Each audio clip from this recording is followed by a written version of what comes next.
Как в жизни часто бывает, что человек иное имеет на сердце, а иное на устах, в одно и то же время представляется двуличным. Так и в молитве пред лицем самого Бога, ведающего тайны сердца, человек нередко представляется двуличным. Иное говорит, а иное имеет в мыслях и на сердце. Если же, что чаще бывает, хотя и понимает молитву и мыслит об ней, но не сочувствует сердцем тому, что говорит, будучи мертв, и бросает таким образом слова на воздух, обманывая себя самого и думая, что такою молитвою можно угодить Богу.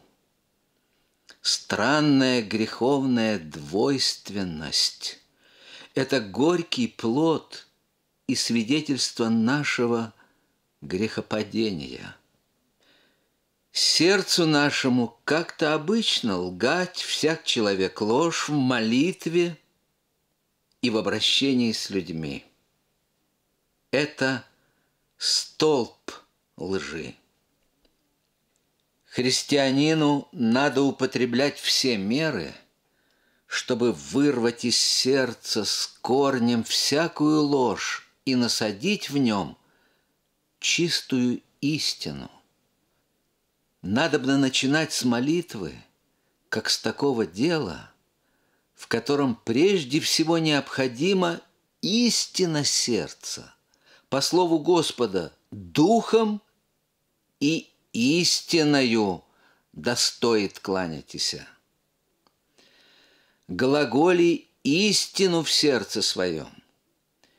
Научившись говорить истину в сердце во время молитвы, мы не позволим себя лгать и в жизни.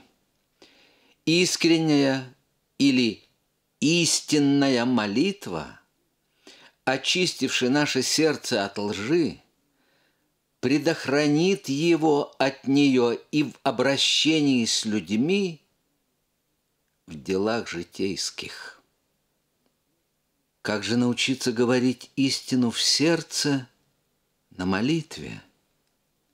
Нужно каждое слово молитвы довести до сердца, положить на сердце, прочувствовать сердцем его истину, сознать всю нужду для вас того, о чем просим Бога в молитве, или нужду сердечного благодарения за Его великие и неисчисленные благодеяния к нам, и нужду всесердечного славословия за Его великие, премудрые дела в Его творении.